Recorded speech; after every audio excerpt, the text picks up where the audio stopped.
Olá a todos, este é o canal Quarto Secreto.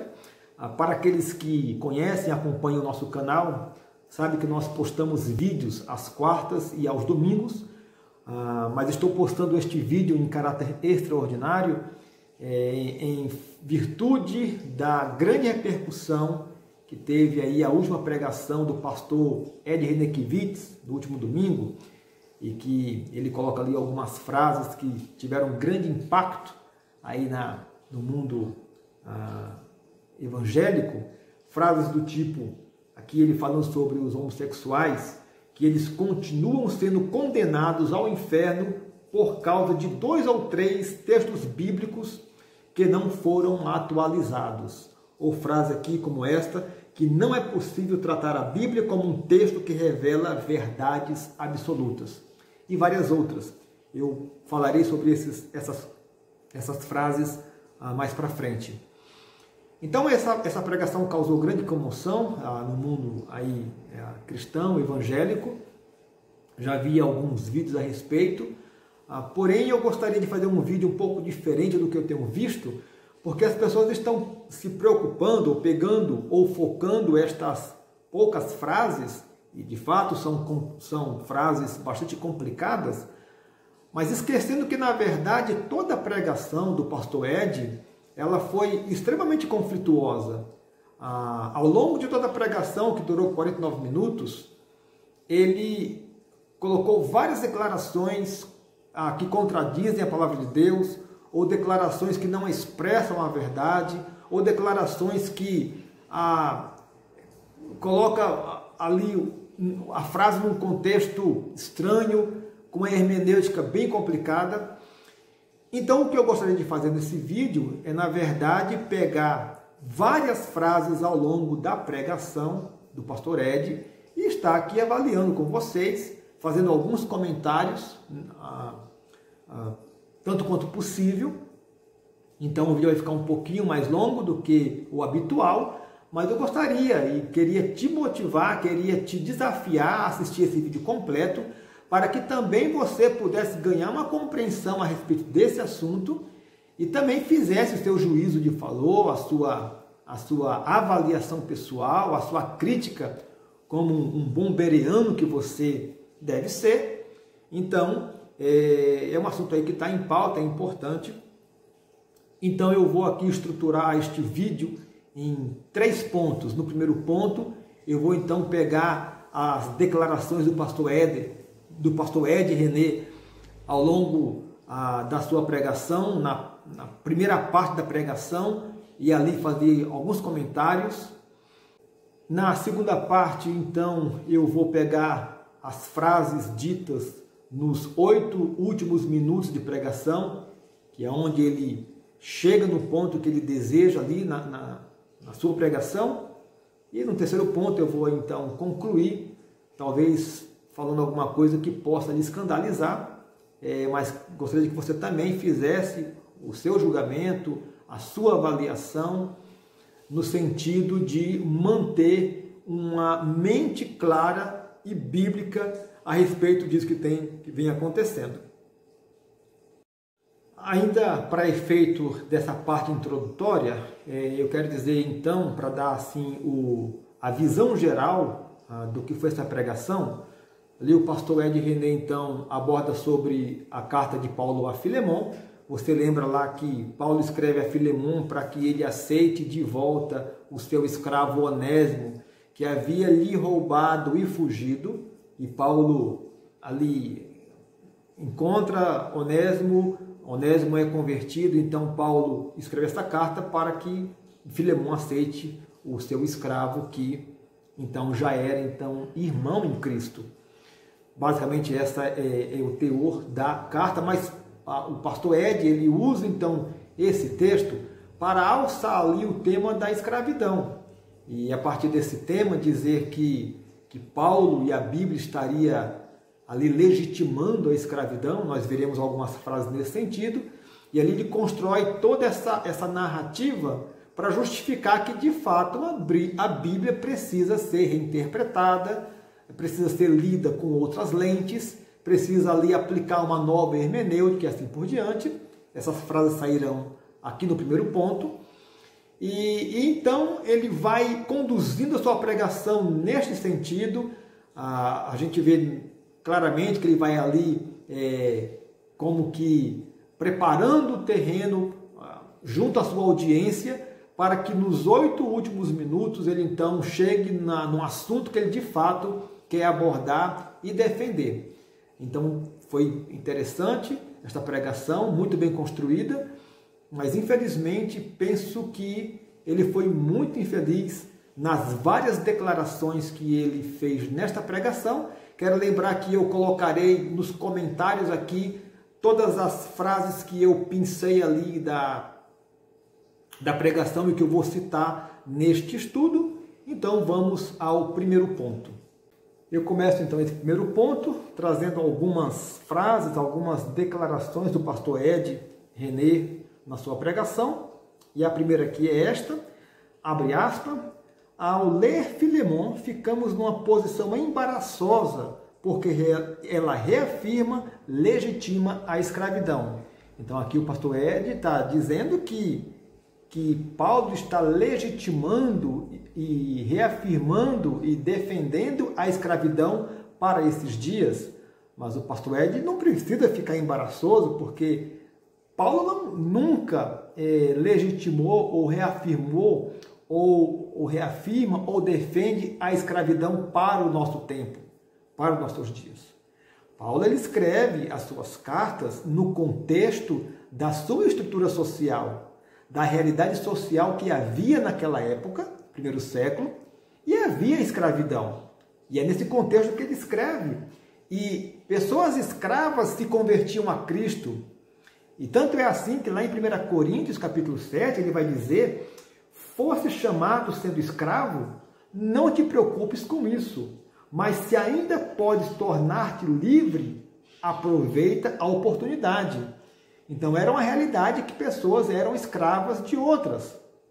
Era uma condição social da época que Paulo está escrevendo neste contexto, e não está aqui legitimando ou aplaudindo a escravidão, porque veja que nesse texto aqui ele está dizendo: se você que é escravo, se você tiver a oportunidade de ser livre, aproveite essa liberdade.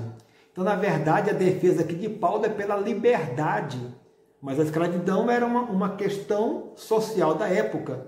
E esta questão de poder ser livre está lá em Deuteronômio capítulo 15.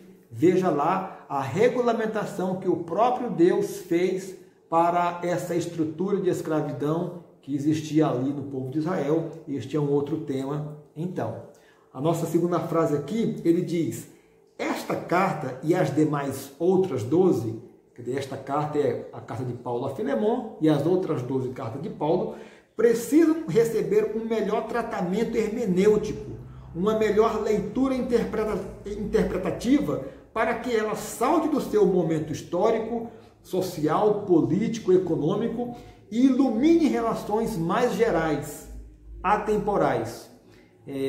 Então aqui sobre essas relações mais gerais, nós ficaremos sabendo mais adiante em sua pregação sobre que grupo específico ele está aqui ou irá fazer uma defesa. Agora eu me pergunto, um melhor tratamento hermenêutico, veja que perigo aqui Paulo está propondo, né? Porque até agora, nos 2000 anos de igreja cristã, os teólogos, os estudiosos, os pastores têm ali interpretado a palavra à luz de uma hermenêutica saudável, que tem toda uma regra, e temos nos beneficiado da palavra de Deus para os dias de hoje. Aqui, nesta próxima frase, ele vai dizer: o Evangelho é uma profecia contra todas as relações hierarquizadas, porque em Cristo Jesus inaugura-se a era das relações igualitárias. E nesta outra ele diz: o Evangelho denuncia todas as relações de hierarquia entre os seres humanos, porque em Cristo Jesus só existem relações igualitárias, onde somos irmãos e irmãs. É interessante que ao longo da pregação ele vai repetir outras vezes, dizendo que o Evangelho se coloca contra a hierarquia, contra as relações hierárquicas. E aqui ele fala como se a hierarquia fosse algo deletério, algo ruim, algo mal. Aí, na verdade, como se a hierarquia se conflitasse com o amor cristão, com as relações de igualdade que temos em Cristo Jesus, onde não há escravo, nem livre, branco, nem preto, homem ou mulher, mas todos nós somos iguais diante do Senhor Jesus. Mas isso não significa que a hierarquia seja algo danoso, porque Deus criou a hierarquia. Há hierarquia no céu, há hierarquia em todas as sociedades, havia hierarquia no povo de Israel, há hierarquia na igreja. E é uma coisa benéfica, boa, que Deus criou. E é interessante que este discurso aqui nos cheira então a um marxismo, né? A uma luta de classe, onde a hierarquia aí sim é algo deletério, segundo o marxismo. Essa próxima frase aqui, muito interessante, ele diz, abre aspas, precisamos ler a Bíblia com outras lentes. E eu me perguntaria, né, quais lentes seriam essas? As lentes da cosmovisão pós-cristã, pós-moderna, a lente da cosmovisão pagã? Quais são essas novas lentes? Aqui ele comentando sobre Efésios capítulo 3, verso 15, que diz, de quem toma o nome toda a família, tanto no céu como na terra. Ali ele dá uma grande ênfase a essa frase, toda a família, e ele comenta, é na nossa filiação a Deus que somos iguais. Todos somos filhos e filhas de Deus. Aqui é interessante, né? Esse todos aqui, no contexto maior do que ele está dizendo, me parece que todos mesmo somos filhos de Deus. Então isso aí, algo estranho à palavra de Deus. Ele diz, essa é a afirmação do Evangelho. E ele diz assim, é o Pai de todos e não o Pai dos judeus. É o Pai de todos e de toda a cultura, e o Espírito Santo de Deus está derramado sobre toda a carne. Então aqui dá um cheiro assim de universalismo, né? Nessas palavras do pastor Ed René. Depois ali ele vai fazer uma elucubração teológica, ali um jogo de imaginação, e vai se imaginar como o Filemon e como ele reagiria à carta de Paulo, como ele reagiria se fosse o próprio Onésimo. E ali é interessante que ele vai dizer assim, que se ele fosse Onésimo, como que ele iria entender as palavras de Paulo? Ele iria entender assim, ele iria ver a carta como um forte apelo para eu parar de me enxergar como escravo, ali pensando como Onésimo. Paulo dizendo, não aceite nunca mais que alguém olhe para você de cima para baixo. Liberte-se do seu papel social de escravo. Afirme sua liberdade. Afirme a sua dignidade. E ele continua dizendo, sendo possível você, reaja, esperneie, se mobilize, promova transformações, reivindique e diga, isto não pode continuar porque é iniquidade e o reino de Deus não tolera esse tipo de relação. É muito engraçado, então, esse jogo de palavra de ordem aqui que ele coloca, e ele continua ainda como se fosse Onésimo, pensando no que Paulo então tinha escrito, e ele continua dizendo, eu não aceito mais ser tratado desta maneira. Eu não aceito mais ser olhado desta maneira. Eu vou levantar a minha voz, vou me juntar aos meus pares e nós vamos virar a mesa. Então aqui é muito interessante aqui este discurso, esta parte que ele faz, sensibilizando ali a sua audiência, tomando ali o lugar de Onésimo, interpretando as palavras de Paulo como se fosse essa chamada a esta grande revolução, então, a esta chamada de virar a mesa, aqui no contexto de Onésimo, na questão de escravidão. Só que mais para frente, mais ao final da pregação nós iremos perceber o que é que de fato o pastor Ed René ele quer defender. Então aqui ele está preparando a sua audiência para a causa que ele vai de fato defender mais adiante. Esta próxima aqui ele vai falar, esta carta, se referindo à carta de Paulo a Filemon, é insuficiente para mim. Grande desafio da igreja contemporânea olhar a Bíblia como um livro insuficiente. Vou repetir. Aí ele repete esta frase aqui, dizendo que é um grande desafio para a igreja hoje ter que olhar a Bíblia e admitir que ela é insuficiente. Então essa foi uma das grandes frases que as pessoas estão aí reagindo, e uma frase que nem requer comentário. Aqui ele vai dizer, um livro que precisa ser relido, ressignificado, para que os princípios de vida que este livro encerra, estes princípios saltem dessas páginas, promovendo libertação e justiça e relações de amor no nosso mundo. Então aqui sempre o viés marxista, né? Querendo trazer aqui a libertação, a justiça social. Então o pastor Ed vai aí demonstrando esse viés socialista que ele nunca escondeu, na verdade. Aqui então gostaria de iniciar o nosso ponto 2 da nossa análise, que eu vou chamar a segunda parte da pregação do pastor Ed, porque aqui agora ele vai abordar de fato o tema que ele quer abordar e defender, e o tema para o qual até agora ele vinha preparando a sua audiência, usando ali o tema da escravidão, mas agora ele vai entrar no que de fato interessa.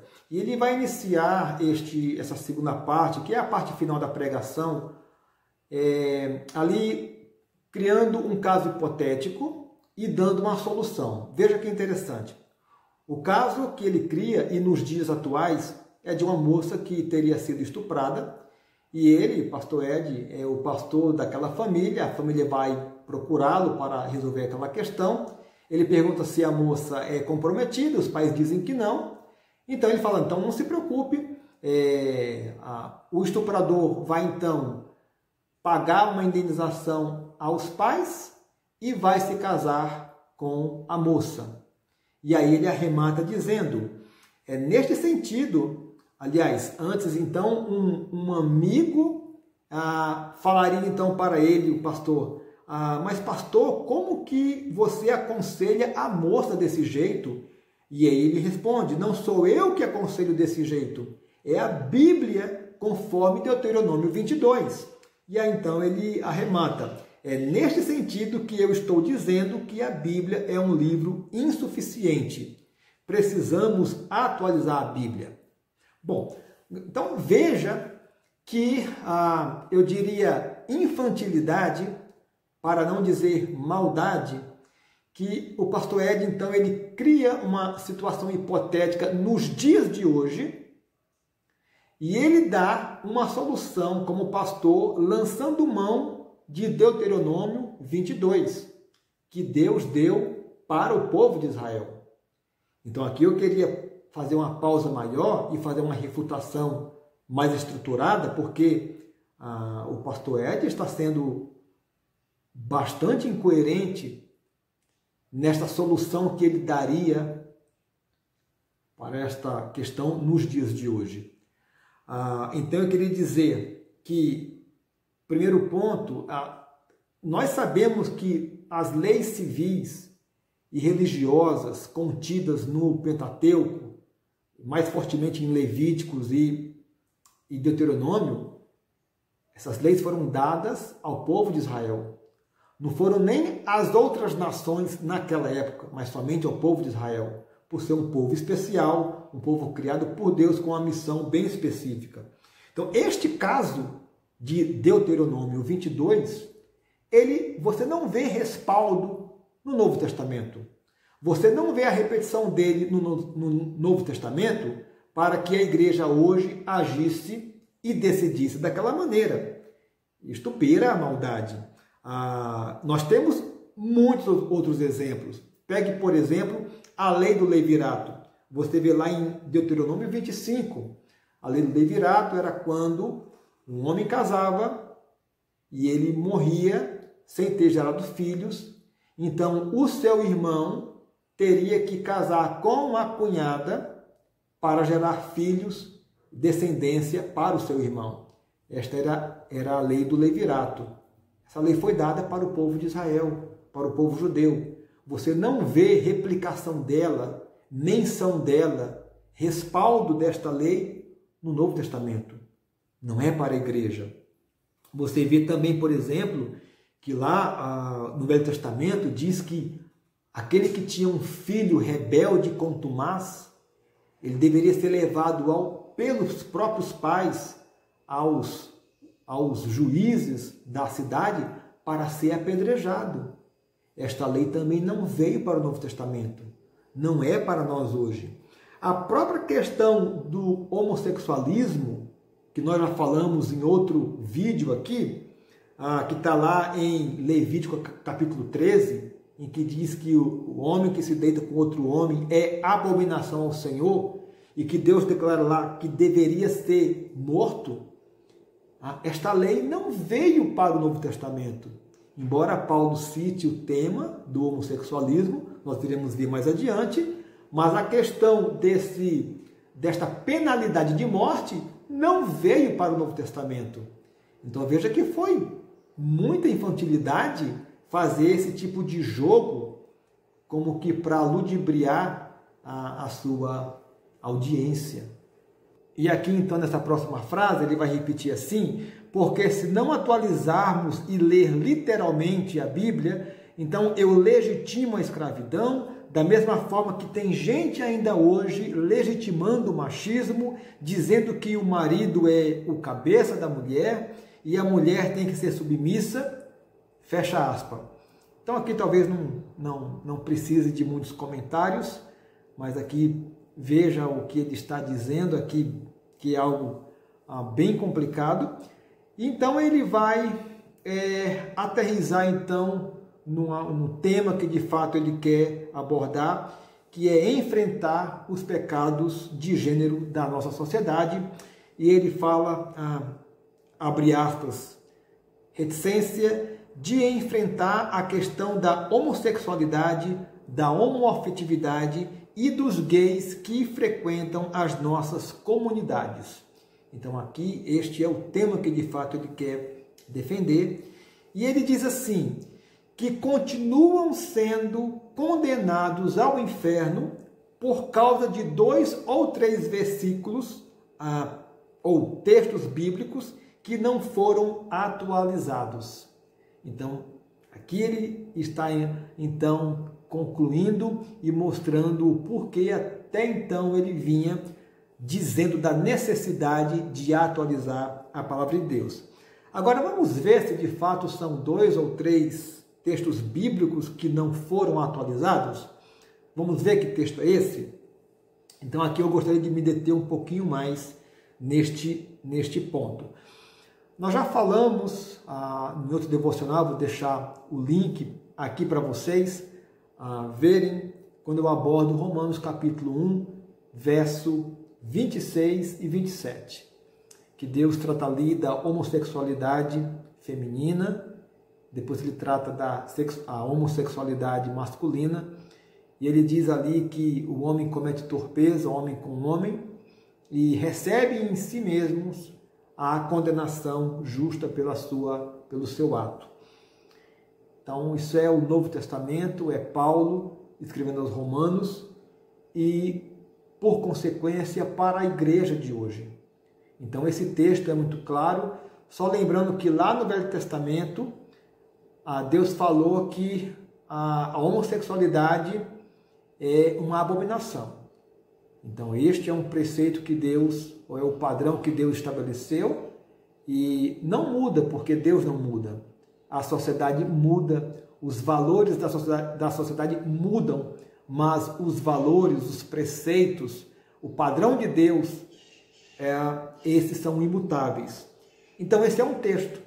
Vamos a um segundo texto bem interessante também de Paulo, em 1 Coríntios, capítulo 6. Ele diz assim, Ou não sabeis que os injustos não herdarão o reino de Deus? Não vos enganeis, nem impuros, nem idólatras, nem adúlteros, nem efeminados, nem sodomitas. A NVI vai trazer aqui homossexuais passivos e ativos. Verso 10, nem ladrões, nem avarentos, nem bêbados, nem maldizentes, nem roubadores herdarão o reino de Deus.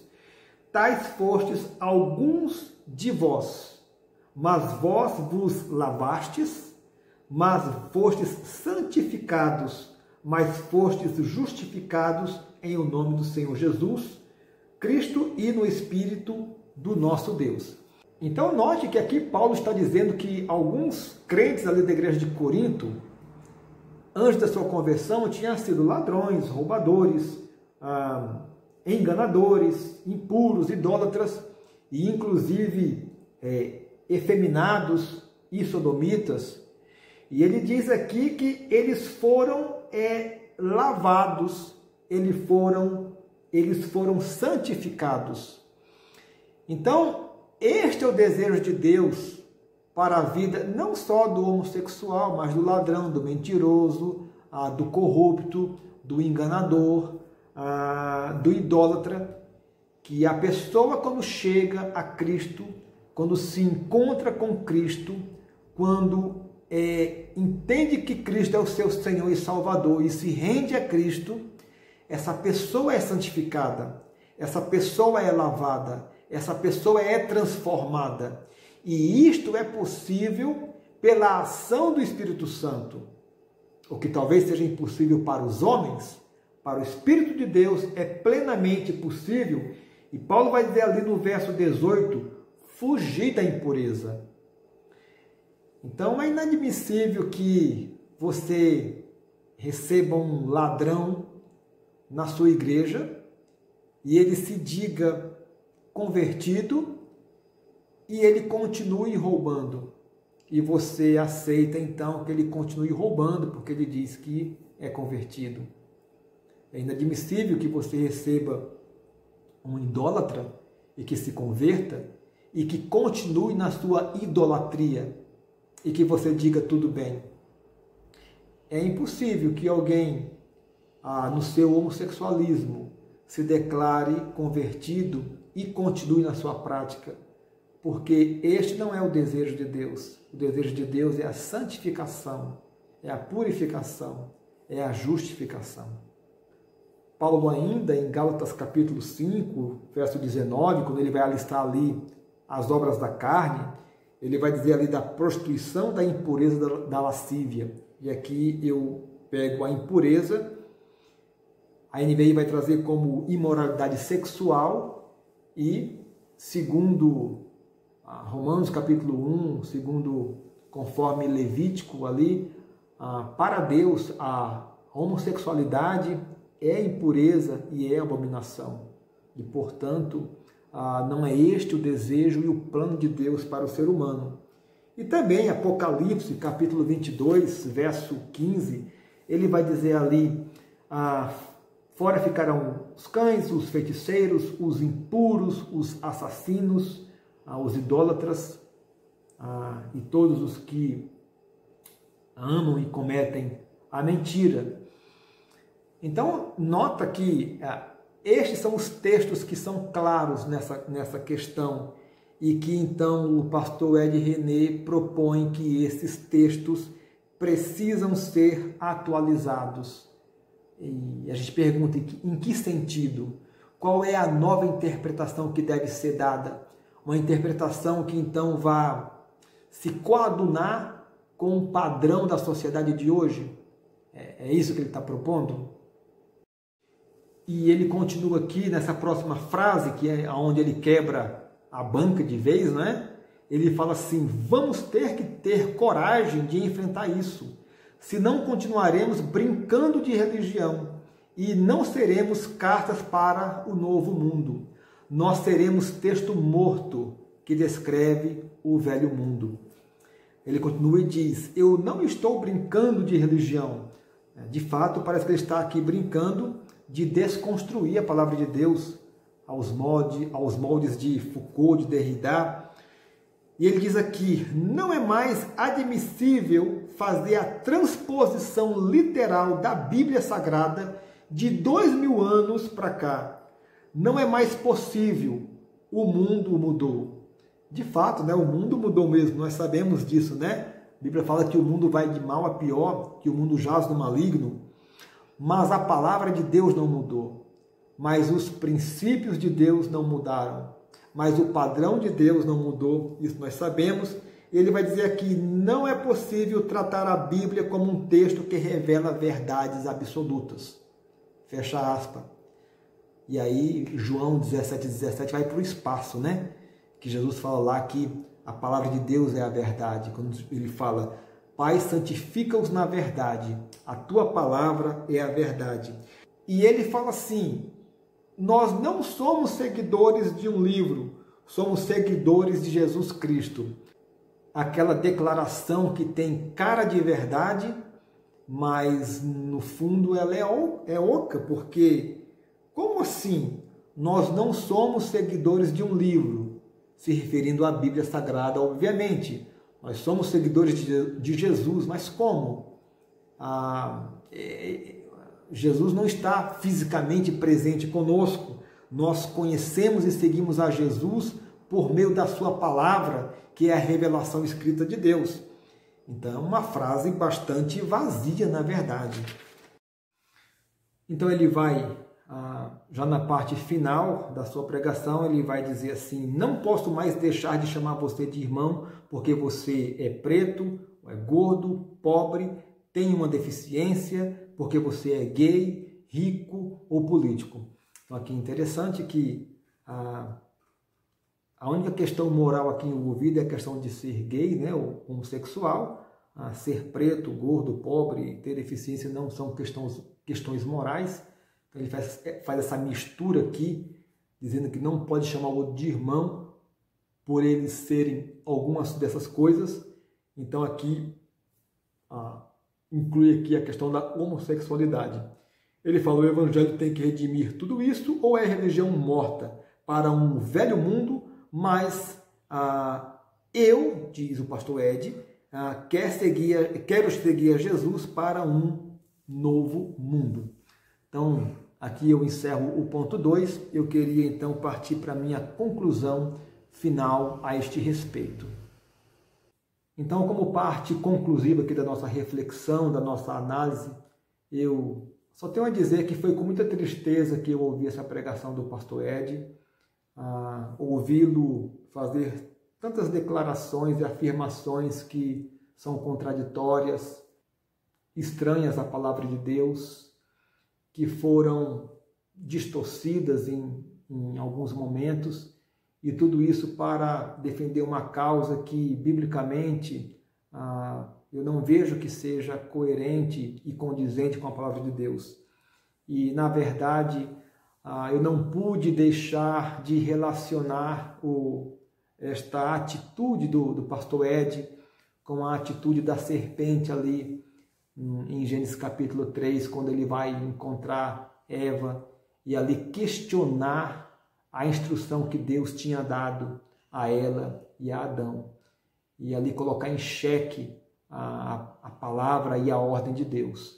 E aqui foi o que eu vi sendo colocado em xeque, a validade dos preceitos bíblicos que Deus colocou na sua palavra para a sua igreja, para nós nos dias de hoje. E eu penso que é muito possível que o pastor Ed continue então nesta caminhada, que a partir dessa pregação ele inaugura uma nova fase, onde ele mostra ali que vai continuar enfrentando essa questão, discutindo essa questão, trazendo essa questão, mas no meu entendimento e no entendimento de muitos, de uma forma não bíblica. Então eu gostaria de te convidar também a pensar sobre esse assunto, de refletir, de avaliar, de ser um bereano, e que também ficasse à vontade em colocar os seus comentários aqui para sabermos também a sua opinião a respeito. Então eu fico por aqui, embora muito triste, Mais um forte abraço e até o próximo devocional.